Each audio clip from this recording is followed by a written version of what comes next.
siap diberkati bersama-sama kita katakan haleluya. Amin. Sekarang kembali. Ya, shalom Ibu Bapak. Shalom. Ya, terima Tuhan. Saudara bahagia hari ini. Sekalipun hari ini sepertinya tidak banyak yang hadir, namun baiklah kita tetap bersukacita karena firman Tuhan berkata bahwa di mana 2-3 orang terhimpun dalam namaku, maka aku ada di tengah-tengah mereka. Haleluya. Baik, siapkan hati untuk kita sambut firman Tuhan. Pada kesempatan ini saya akan sampaikan tema khotbah, bagaimana menyikapi keadaan akhir zaman ini. Saudara, untuk itu saya ajak Bapak Saudara untuk membuka kitab suci kita, Matius pasal 24 ayat 29 sampai 36. Untuk itu saya mengundang sekali lagi sedang Bapak Saudara pandai berdiri dan kita akan membacanya bergantian. Ya, saya akan baca ayat yang genap, nanti Bapak Saudara membaca ayat yang ganjil.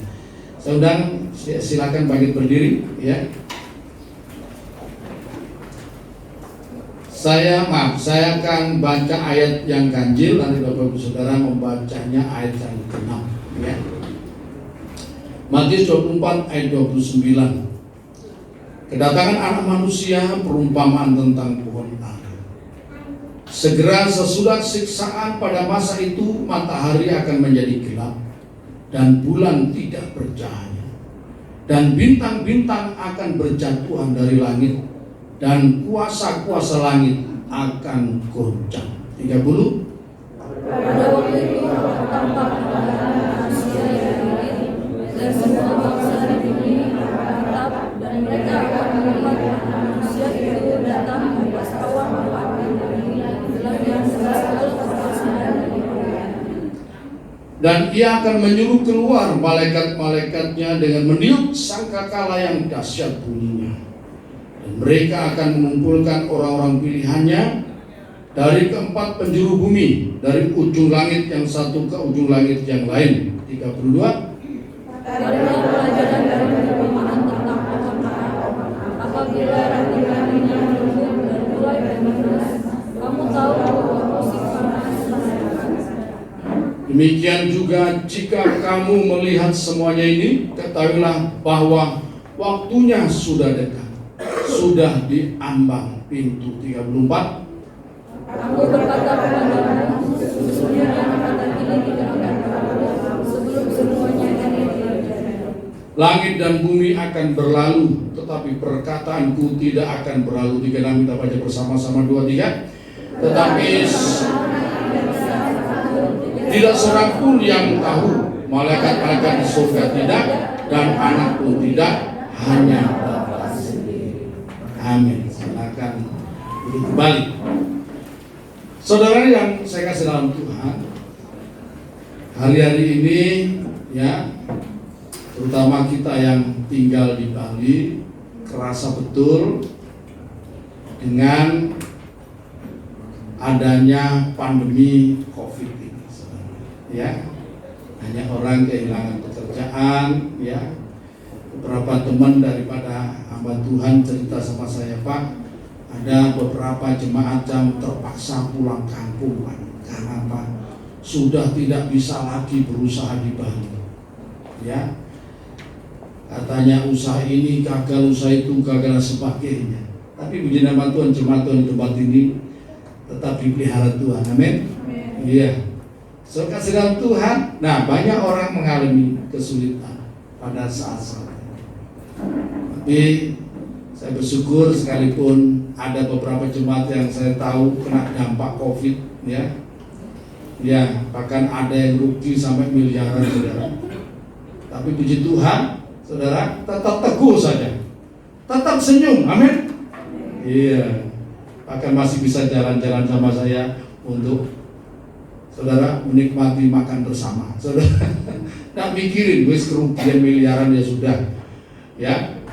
Karena semua orang juga mengalami hal yang sama, sekalipun orang lain tidak miliaran, saudara, tapi mungkin rasanya juga sama, saudara.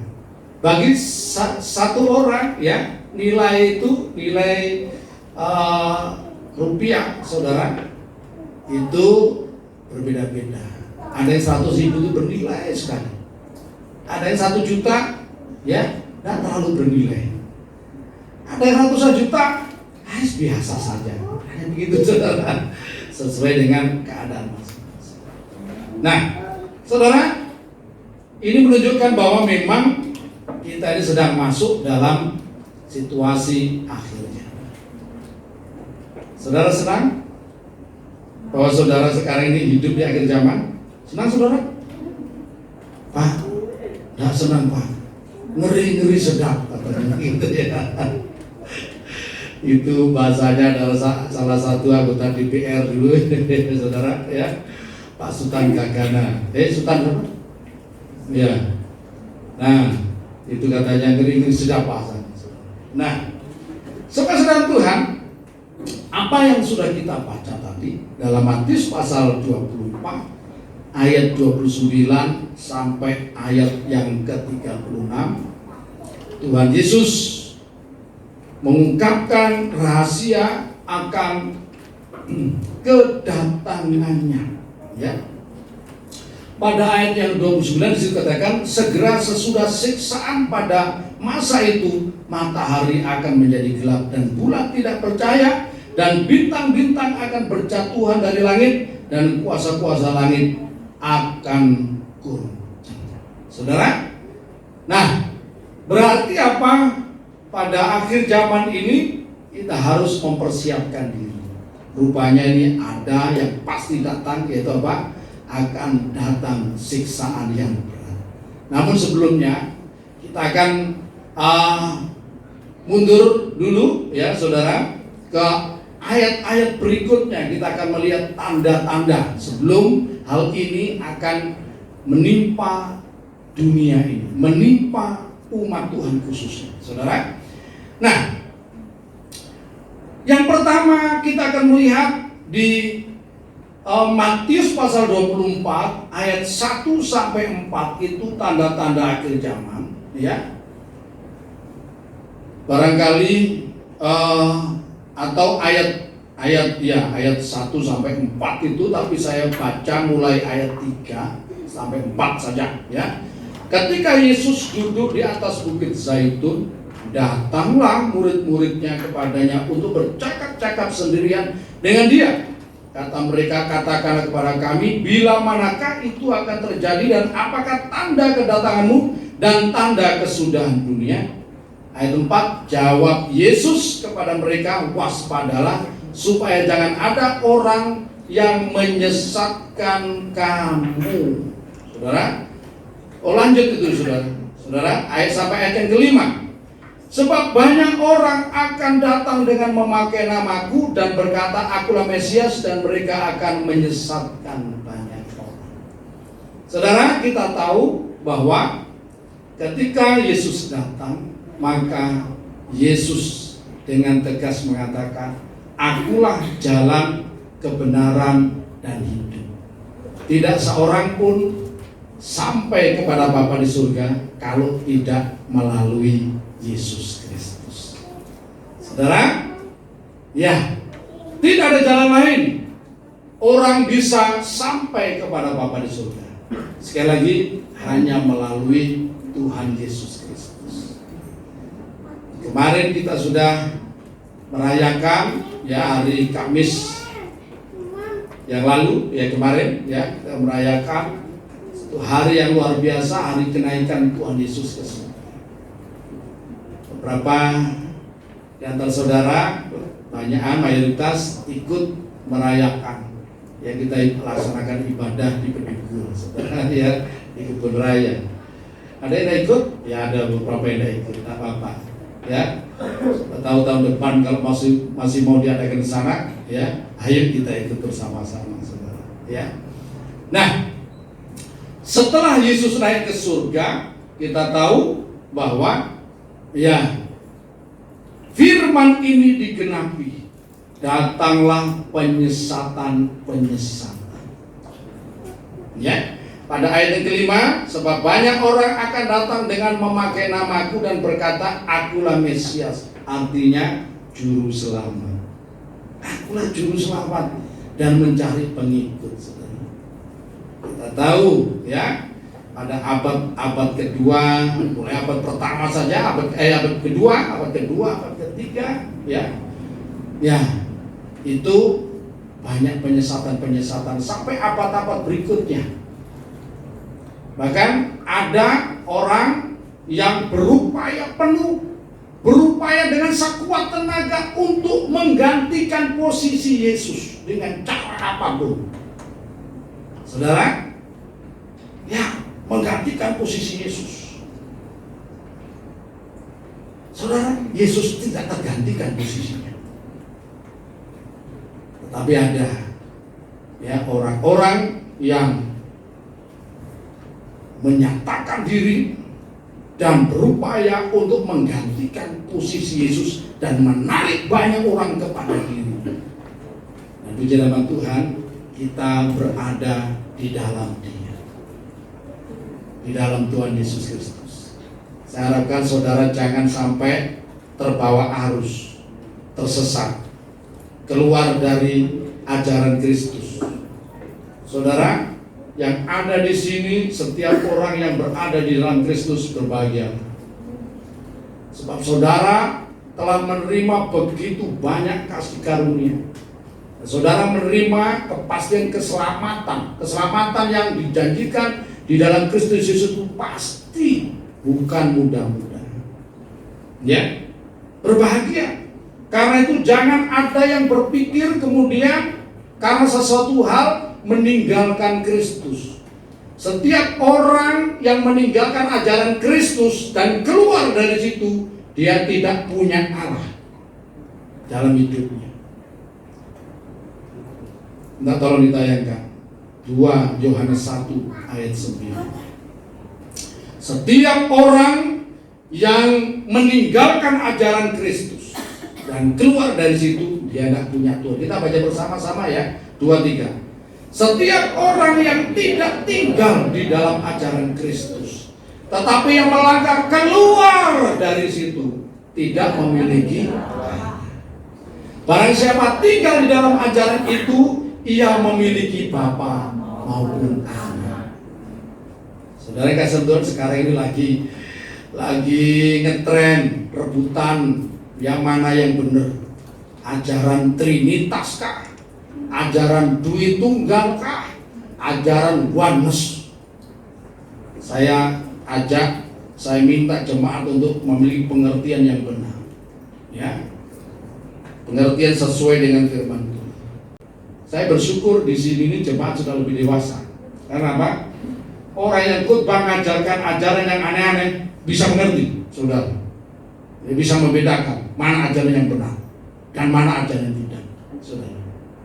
Nah, sekarang ini Paulusan lagi booming, brak.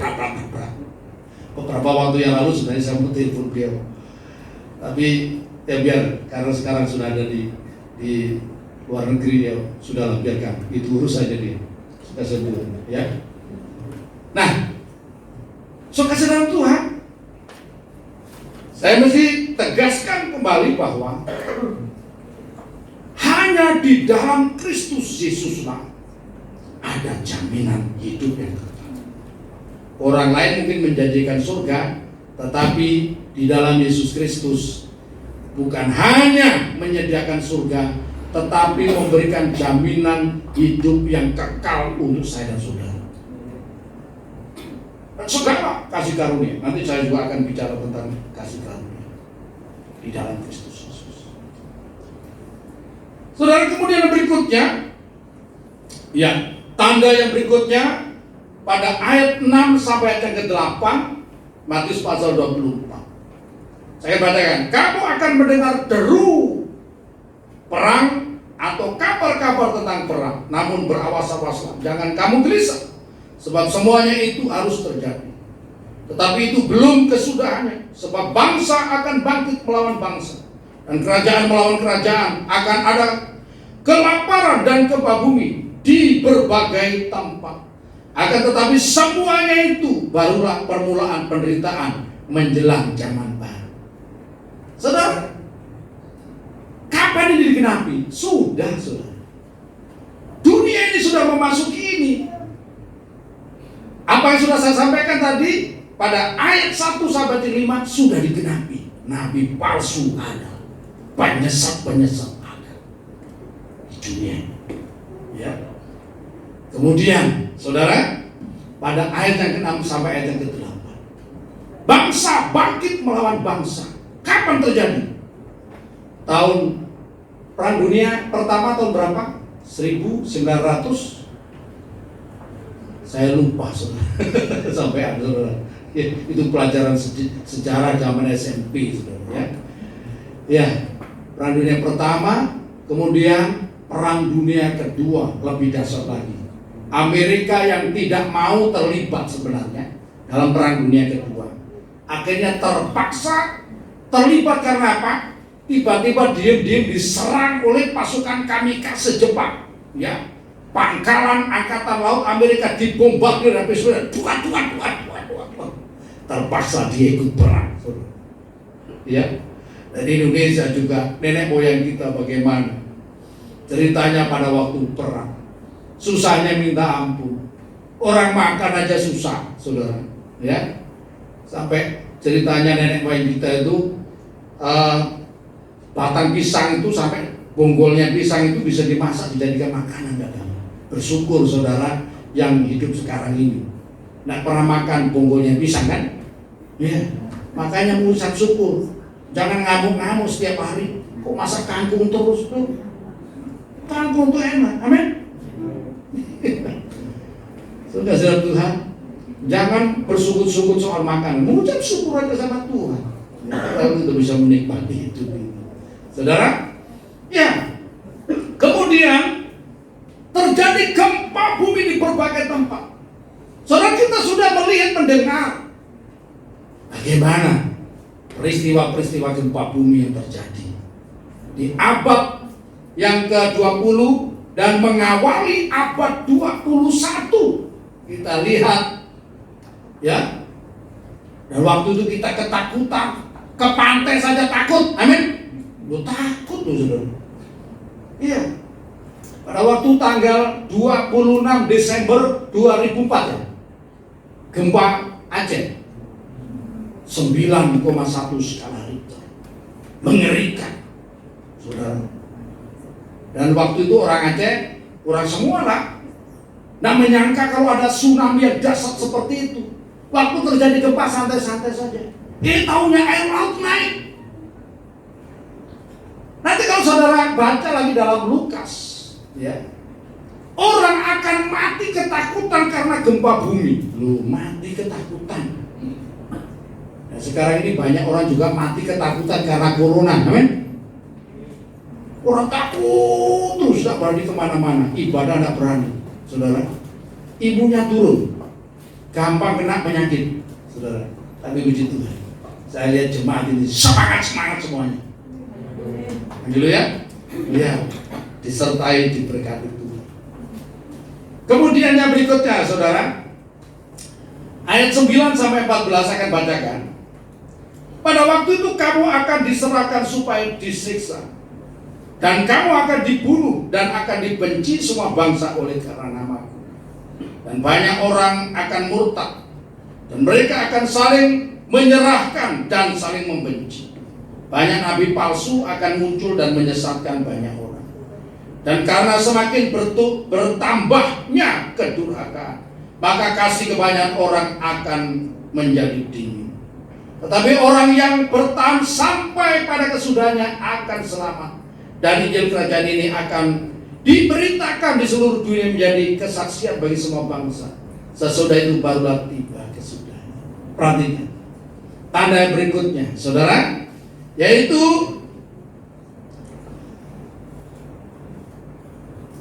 kebencian terhadap kekristenan akan meningkat.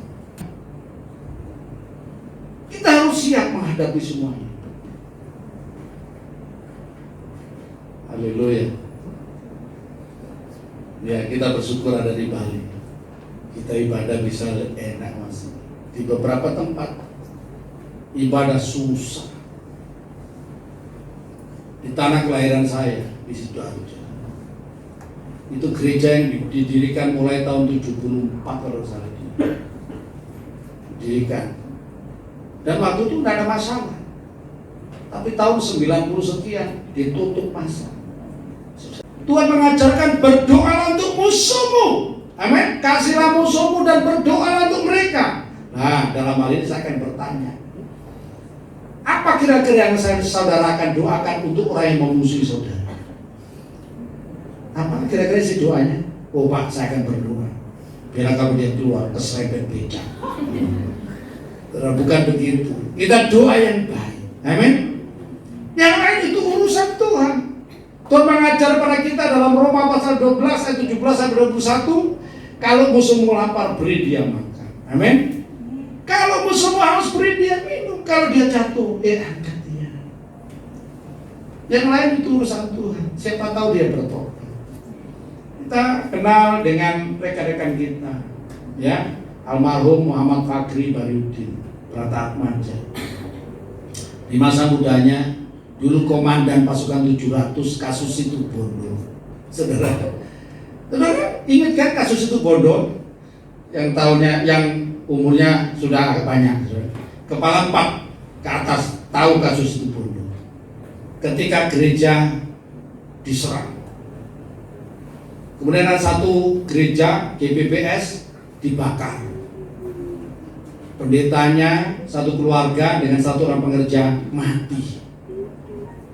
Itu komandannya Fakri. Kalau saya lihat jenggotnya Fakri maunya gitu waktu itu. Saudara, tapi karena dia sudah bertobat, dia sudah jadi hamba Tuhan, memberitakan Injil, dia sudah jadi teman saya akhirnya, saudara. Ya, iya. Tapi kalau ingat apa yang dilakukan rasanya, muntah rasanya, saudara. Itu cara manusia. Tapi kita ini diperintahkan Tuhan, ya, kasihlah musuhmu, berdoa untuk mereka yang menganiaya kamu, saudara. Ketika saya bawa pelayanan ke Sulawesi Selatan dan Sulawesi Barat tahun 2014. Waktu misi yang kedua, misi yang pertama saya bawa semuanya, misi yang kedua saya hanya doakan dan saya berangkatkan dari sini, saudara. Pak Daud Raja Wali, Muhammad Sidik, ya, John Maulana Siddiq Ibrahim, ya, kemudian Muhammad Fakri berangkat sana, khotbahlah di Mamasa sana, saudara. Khotbah di Mamasa, dia bersaksi dengan gagahnya. Wow, saya ini komandan kasus pembakaran gereja di situ bodoh. Waktu itu anak buah saya menyelesaikan satu keluarga pendeta, ya, selesai. Yang hadir di situ ada jemaat GPPS dari situ bodoh. Marah, saudara. Marah. Pak John Maulana sini telepon saya, Pak, bagaimana nih? Ini ada jemaat yang marah Pak pada Fakri. Akhirnya saya minta izin, tolong saya minta bicara sama jemaat itu. Saudara kasih Tuhan. Akhirnya saya bicara. Itu dulu Pak, ya, memang dia itu begitulah kelakuannya dia dulu. Dia yakin apa yang dilakukan benar, ya. Sebab bahkan Alkitab mengatakan orang yang membunuh kamu mereka menyangka bahwa mereka sedang berbuat ibadah kepada Allahnya, saudara. Itu dulu. Tapi sekarang ya dia sudah hamba Tuhan, memberitakan kabar baik. Tapi kalau Bapak masih sakit hati, silakanlah mau diapakan, ya, terserah. Saya katakan begitu. Oh iya Pak, kalau begitu Pak, ya. Akhirnya berdamai. Mereka berdua peluk-pelukan menangis, saudara. Saudara Tuhan, ya. Nah ini, saudara, ini akan terjadi. Jadi eskalasi kebencian terhadap orang Kristen di akhir zaman akan meningkat. Tapi jangan takut. Amin. Jangan saudara malu jadi orang Kristen, jangan takut jadi orang Kristen. Justru dalam keadaan ini engkau harus menjadi terang dunia. Makanya saya tuliskan sebuah lagu. Kamulah terang dunia bagi nama Yesus, sebab Dia telah mengubahmu, kau ciptaan baru. Saudara pernah dengar lagu ini? Minimal sekarang dengar, saudara. Karena baru saya nyanyikan. Ya, dulu ya. Yang belum dengar nanti buka YouTube-nya. Amin. Nah, saudara Tuhan. Namun di sisi yang lain, saudara, pemberitaan Injil pada zaman ini meningkat drastis luar biasa, tidak terbendung. Pemberitaan Injil. Sekarang orang bisa mendengar Injil itu sambil di kamar kecil dia bisa mendengar berita Injil. Sambil tidur dia bisa mendengar berita Injil. Hari ini puji nama Tuhan. Dengan adanya YouTube, saudara, firman Tuhan diberitakan di banyak channel. Amin. Loh, makanya saya pakai di kesempatan.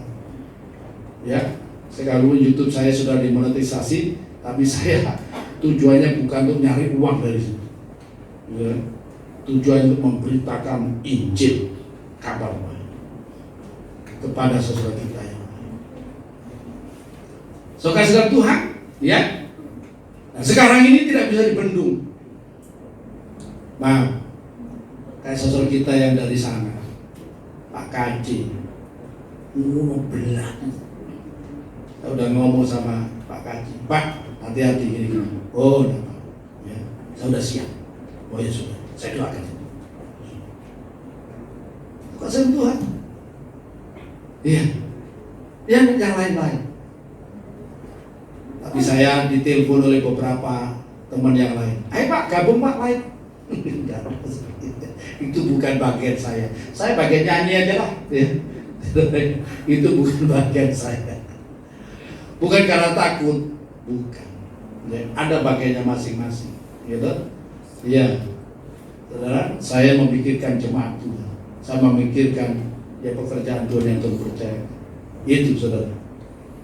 Ya, dan saya tidak mau menggenapi apa keinginan Pak Saifuddin. Saudara. Waktu Pak Saifuddin datang sini khotbah setelah keluar dari penjara, enak saja Pak Saifuddin ngomong, saya berdoa sekali waktu Pak Yonatan juga masuk. Tidak.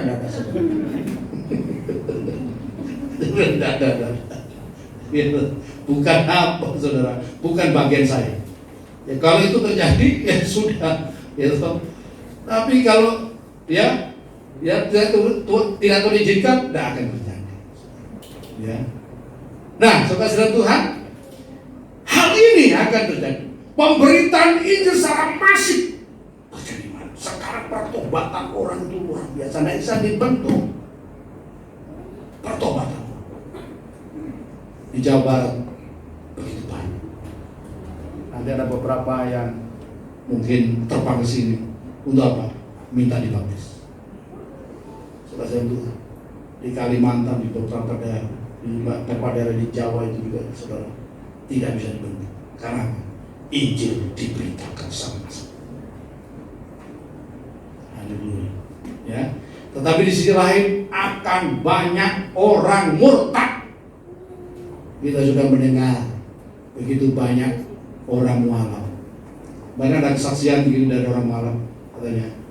Saudara, ya dulu saya adalah aktivis GBI dan GKI. Saya kaget.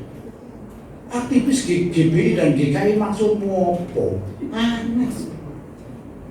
GBI dengan GKI tidak bisa ketemu, coy. Maksudnya itu ibadah bersama tidak bisa. GBI pada tepuk tangan, orang GKI tenanglah kini hatiku. Tidak bisa. Orang GBI haleluya. Wah, ya bikin sesat. Itu hanya cara, itu tradisi. Ya.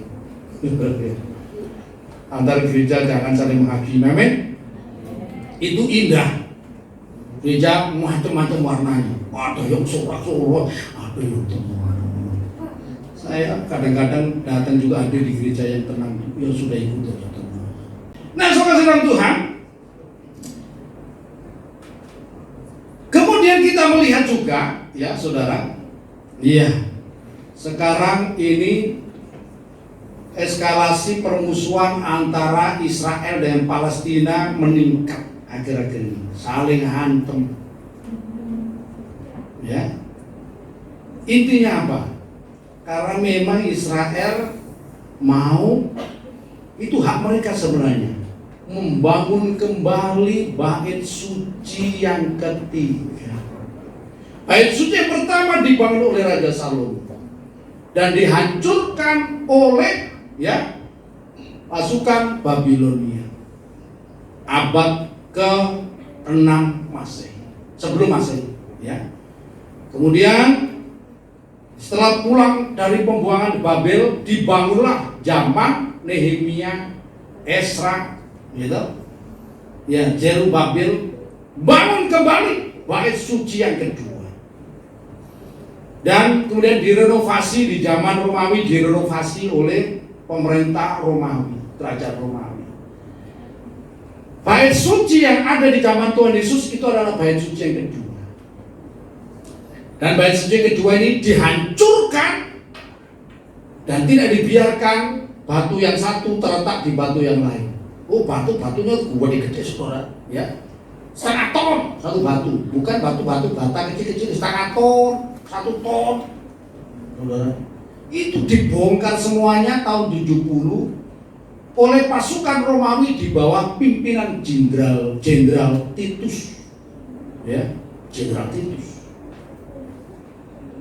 Dan orang Yahudi diserahkan ke seluruh dunia. Kita semuanya tahu itu, saudara. Dan puji nama Tuhan, tanggal 14 Agustus tahun 1948 Israel merdeka. Yang tidak mungkin sebenarnya itu karena Israel sudah tercerai-berai.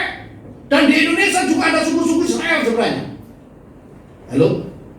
Indonesia ini banyak ada suku-suku Israel. Siapa dari Rote? Ya. Rote itu sebagian keturunan Lewi. Hati-hati nanti diculik sama orang Yahudi Papua. Ya. Orang Ambon sebagian itu juga ada suku Gad. Ya. Ada suku Gad, saudara. Orang Papua, teman saya, pendeta Jalan Suci, berapa tahun yang lalu, waktu itu ada tur ke Israel.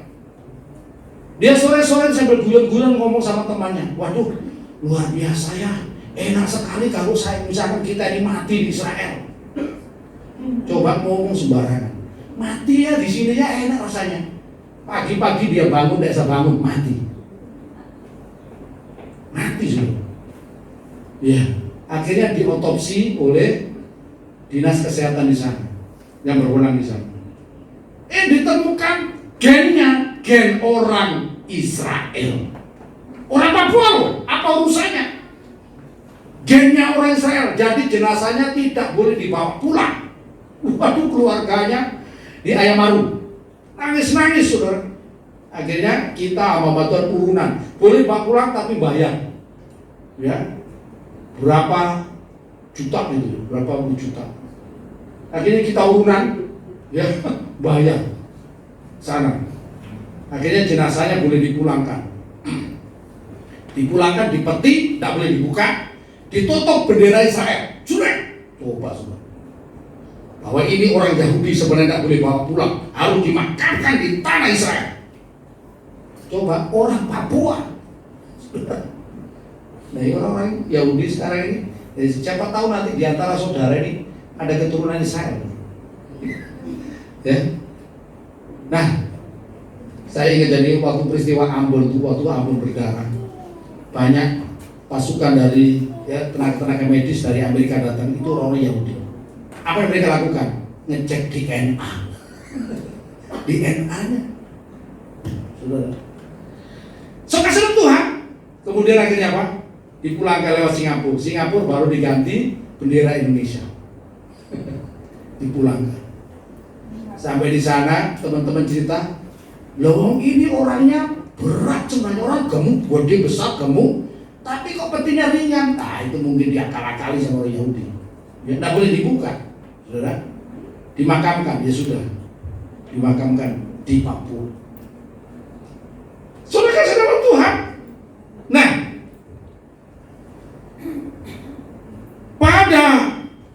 sekarang ini kita melihat eskalasi pertentangan antara Israel dengan Yahudi itu lagi kencang. Dan orang Yahudi sekarang ini ya sedang ngotot-ngototnya untuk membangun kembali bait suci yang ketiga. Dan saya kasih tahu saudara, orang Yahudi nanti akhirnya minta perlindungan antikris. Artinya apa? Berarti kemunculan antikris ini sudah diambang dulu. Ya, spirit antikris sudah ada. Dunia ini sedang menuju kepada satu pemerintahan global, satu pemerintahan dunia. Sebab masalah-masalah terjadi di seluruh dunia ini tidak bisa diatasi oleh pemerintah-pemerintah yang ada sekarang ini. Maka dunia mengharapkan adanya satu pemimpin dunia yang bisa mengatasi persoalan dunia. Dan tampillah antikris yang karismatik, masih muda. Dia punya power, dia punya melalui jalur politik dan agama, saudara. Ekonomi, politik, dan agama dijadikan satu. Hati-hati. Jadi saya bisa sampaikan, bukan agama yang menyelamatkan. Amin. Ya, orang menyembah agama. Dan jangan saudara menyembah agama Kristen. Salah. Saudara sembahlah Tuhan. Amin. Tuhan datang bukan mendirikan agama. Enggak, Tuhan datang tidak menciptakan agama. Tuhan datang untuk menyelamatkan, mencari yang terhilang dan menyelamatkan. Itu yang dilakukan oleh Tuhan. Suka-suka Tuhan. Nah, sekarang terjadinya corona ini. Saya tidak sujon, ya. Saya tidak katakan bahwa ini ada yang ini mungkin sabotase internasional. Tapi menurut Wahyu pasal 13 ayat 16, kalau kita ingat. Wahyu pasal 13 ayat 16. Ya. Agak cepat sedikit. Dan ia menyebabkan sehingga kepada semua orang kecil dan besar, kaya atau miskin, menderita atau merdeka atau hamba, diberi tanda pada tangan kanannya atau pada dahinya. Perhatikan kalimat yang pertama. Dan ia menyebabkan. Kasih tanda kutip di situ. Ia menyebabkan. Spirit antikris ini, roh antikris menyebabkan semua orang pada akhirnya menerima tanda itu. Hati-hati. Ya. Vaksin sekarang kita ini menerima surat sudah divaksin. Ya.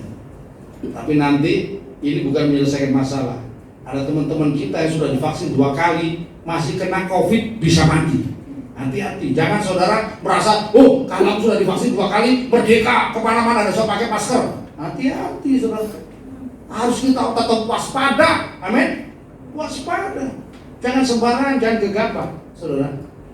Ya, sebab ini tidak akan mungkin kalau memang sudah waktunya, tidak akan teratasi. Muncul varian-varian baru dari India lah, dari mana lah, muncul dari Inggris lah. Ya, ditemukan vaksin yang ini, muncul varian baru. Ya, kemarin Indonesia sudah aman-aman kayaknya. India yang sudah dinyatakan, sudah berhasil pemerintah yang mengatasi COVID, tiba-tiba langsung terjadi ledakan, jutaan orang meninggal karena COVID. Saudara. Nah, nanti pada akhirnya orang akan dipasangi microchip. Taruh di punggung tangan sama di sini. Saya sudah minta jauh-jauh hari, apapun resikonya, kita tidak boleh menerima tanda. Ya. Kalau orang menerima tanda itu sudah kehilangan kasih karunia. Nah, saya tidak usah bicara secara spesifik soal itu hari ini, ya. Nah, saya akan lanjut ke khotbah saya. Sekarang apa yang harus kita kerjakan untuk saat ini, saudara? Yang pertama, jangan lekas bingung dengan semuanya itu. Tidak perlu panik, tidak perlu bingung, semuanya ini harus terjadi. Catat saja nanti saudara baca dalam 2 Tesalonika pasal 2 ayat 1 sampai 12, ya. Tidak usah bingung. Rasul Petrus mengajarkan kepada kita, kuasai dirimu lah dan jadi tenang supaya engkau dapat berdoa. Ya. Yang kedua, jagalah hati kita untuk saat ini. Dalam Lukas pasal 21 ayat 34 sampai 36, tolong ditayangkan. Lukas pasal 21 ayat 34 sampai 36. Jaga hati. Jagalah dirimu supaya hatimu jangan syarat oleh pesta pora dan kemabukan serta kepentingan duniawi, dan supaya hari Tuhan jangan dengan tiba-tiba jatuh ke atas dirimu seperti suatu cerita. So kasih Tuhan, ya. Nah, jaga hati supaya hati kita jangan syarat oleh kepentingan dunia. Dalam keadaan seperti ini pun, ya, keinginan orang tidak bisa dibendung. Tetap keinginan duniawi tetap berjalan. Ada banyak orang syarat dengan kepentingan dunia,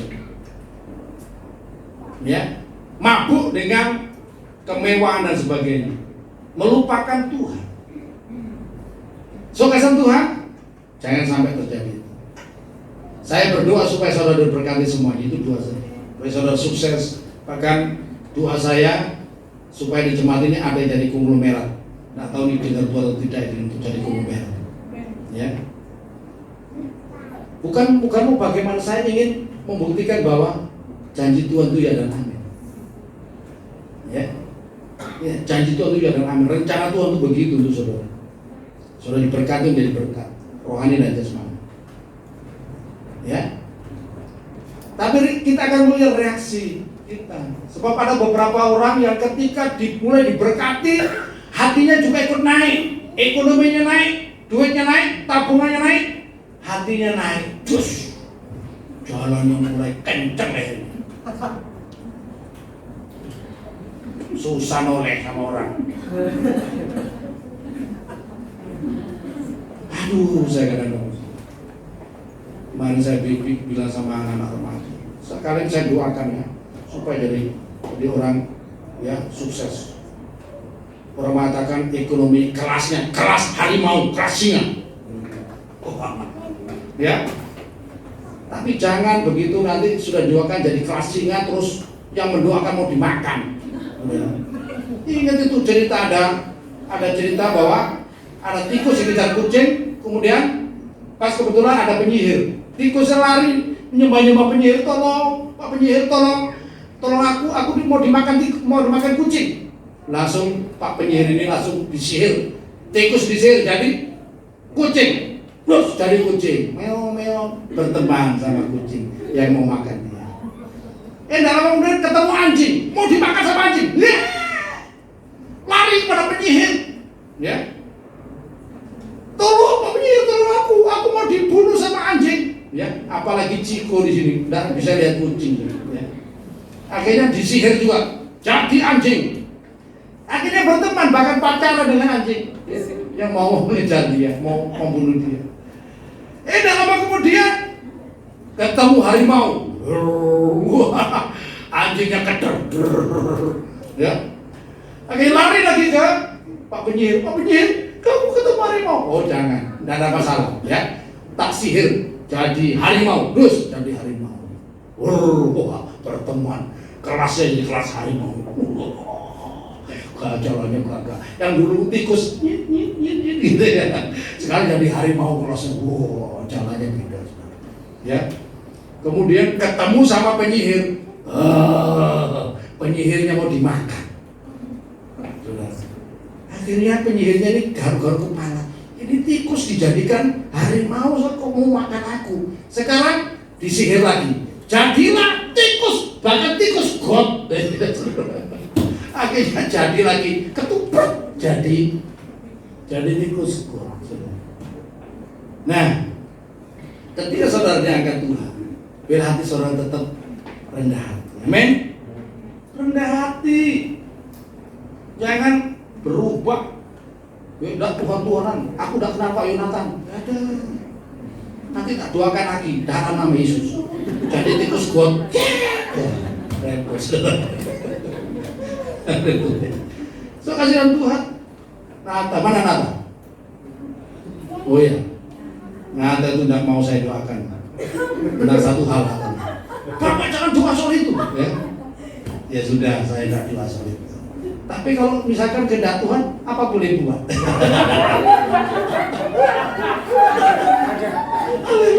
Ya marah-marah. Itu kan, saudara mungkin bingung. Ini soal apa Pak? Nanti tanya sama anak. Haleluya, saudara kasih dalam Tuhan ya. Nah, jadi harapan saya ketika saudara diberkati, ya, saudara tetap setia pada Tuhan. Tujuan hidup kita bukan kita menjadi sukses, bukan. Tujuan hidup kita adalah Tuhan. Ya, ketika diberkati itu kesempatan kita untuk bisa berbuat banyak untuk pekerjaan Tuhan, bisa berbuat banyak untuk menyelamatkan banyak orang. Itu harusnya. Amin. Iya. Gunakan semua itu kesempatan untuk memuliakan nama Tuhan. Haleluya. Yang terakhir, ya. Kalau saya bicara yang terakhir itu pasti bahagia. Amin. 2 Timotius pasal 2 ayat 1 sampai berikutnya. Nah, saya akan bacakan. 2 Timotius pasal yang kedua ayat 1 sampai berikutnya. Demikian. Sebab itu, hai anakku, jadilah kuat oleh kasih karunia dalam Kristus Yesus. Apa yang telah kau dengar daripadaku depan banyak saksi. Percayakanlah itu pada orang-orang yang dapat dipercaya, yang juga cakap mengajar orang lain. Ikutlah menderita sebagai seorang prajurit yang baik dari Kristus Yesus. Seorang prajurit yang sedang berjuang untuk tidak memusingkan dirinya dengan soal penghidupannya, supaya dengan demikian ia berkenan kepada komandannya. Saya pesankan yang berikutnya di akhir zaman ini, ikutlah menderita. Maksudnya apa? Terlibat di dalam pekerjaan Tuhan.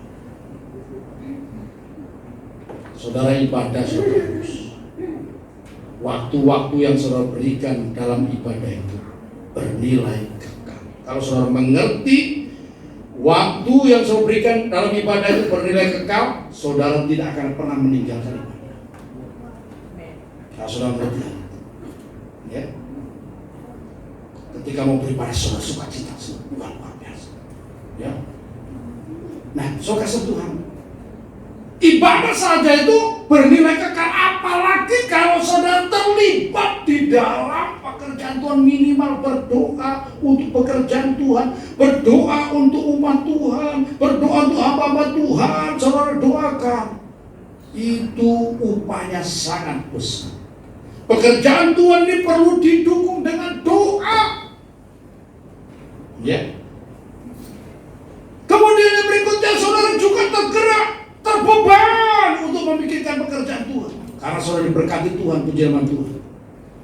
Kalau saudara sekarang ini bisa duduk dengan nyaman, ada AC-nya, tembok gereja ini sekarang ini sudah lebih nyaman, ada peredamnya, saudara. Karena ada jemaat yang punya hati. Kalau saudara sekarang ini bisa parkir sepeda motor nyaman, di depan itu ada ada atapnya. Karena apa? Karena itu ada hamba Tuhan, anak Tuhan yang punya hati, saudara. Nah, itu sekarang saya pikirkan, saudara. Itu got di depan gereja itu kan dari bambu. Pak Soeharto yang bikin. Mana Pak Soeharto? Sudah patah, saudara. Nah, itu jemaat kalau parkir itu jeblok itu bisa masuk ke got itu, roda sepeda motor.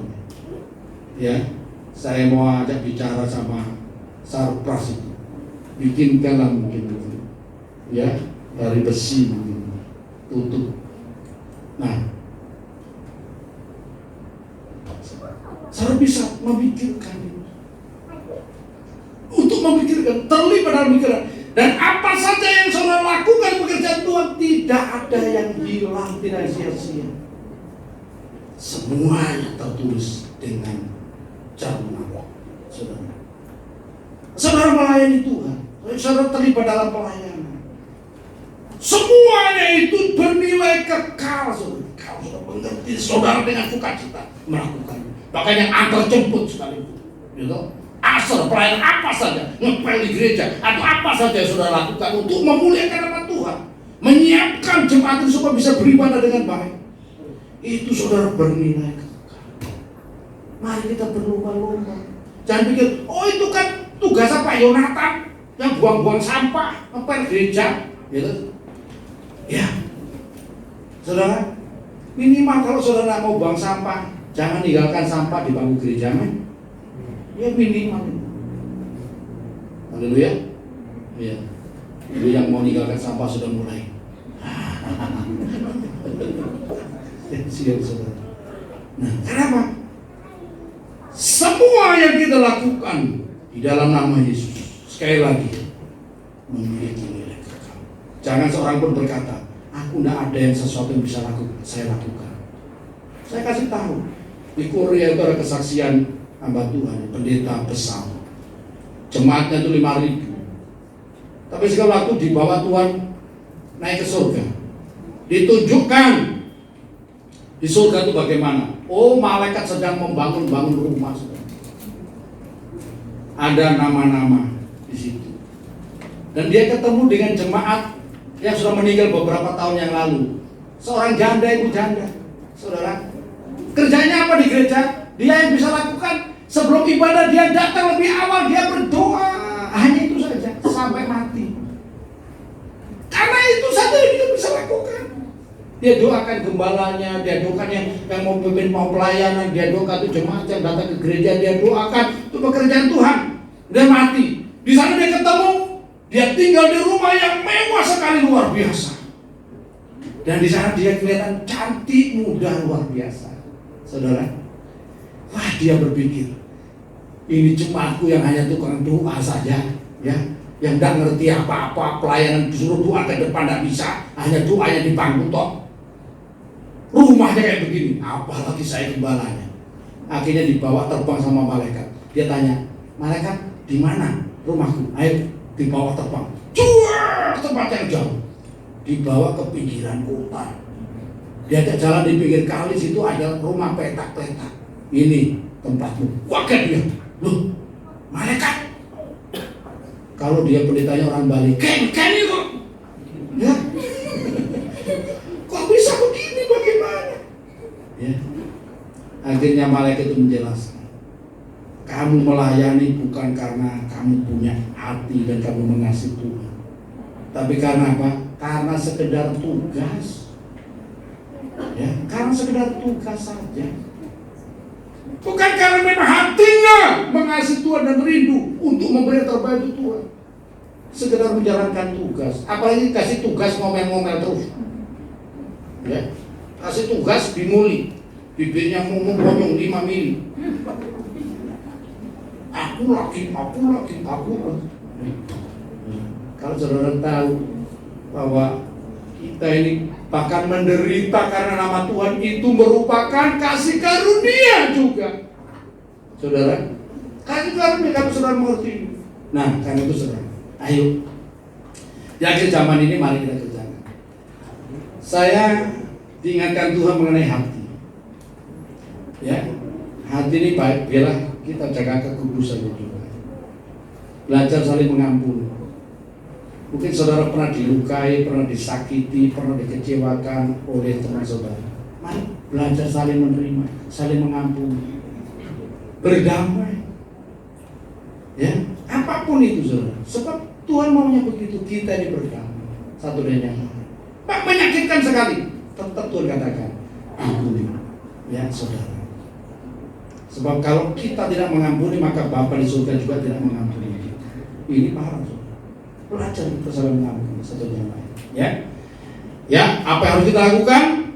Jangan bingung. Ya, yang kedua, jaga hati, baik kudus dan jangan syarat dengan pistapora. Ya, hati kita biar tetap mengasihi Tuhan, dan yang berikutnya, ikutlah menderita untuk pelayanan pekerjaan Tuhan Yesus.